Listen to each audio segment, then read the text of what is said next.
The shortest war in history is most likely one you've never heard of. The Anglo-Zanzibar War was fought between the British Empire and the Zanzibar Sultanate on August 27, 1896 in Zanzibar town. It lasted a grand total of 38 minutes. The conflict was rooted in a treaty between Germany and Great Britain from 1890. The treaty negotiated British and German areas of influence in East Africa. While Germany got Tanzania, Britain declared Zanzibar a protectorate and installed their very own sultan, Hamad bin Thuwaini. The pro-British sultan ruled for 3 years until he died suddenly on August 25, 1896. The exact reason of his death is not known, but his highly suspicious cousin, Khalid bin Bargash, took the throne only a few hours later, without receiving clearance from the British consul. Diplomats ordered Khalid to stand down, but these orders were ignored, and in defiance, Khalid began to gather troops and fortify his palace.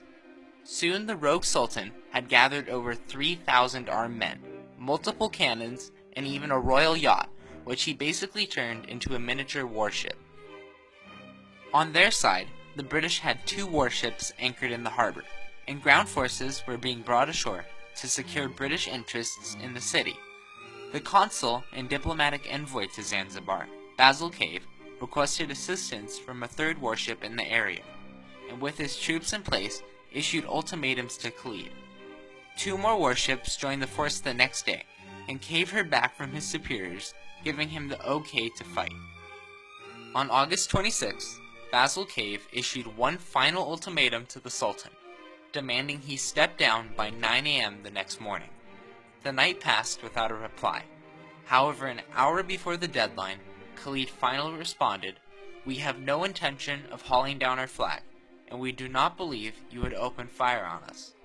Cave replied, saying that he also had no desire to open fire, "But unless you do as you are told, we shall certainly do so." Khalid failed to reply, so it would be war. Around 9 a.m., British ships began to bombard the palace. 2 minutes later, the Sultan's artillery was completely obliterated, and the palace began to collapse. Khalid, amidst the chaos, escaped through a back exit, leaving his men to fend for themselves. The British ended the shelling at about 9:40 and removed the Sultan's flag. The shortest war ever recorded was over. Khalid's men suffered over 500 casualties, while on the British side, only one petty officer was severely wounded, but survived and later recovered. The British replaced Khalid with another pro-British sultan, Hamad bin Muhammad, while Khalid escaped with a few loyal followers to Tanzania, where he stayed until British forces invaded the country in 1916. The former sultan was captured and exiled to St. Helena, and eventually returned to his former homeland, where he died in 1927, putting an end to one of the strangest episodes of British military history.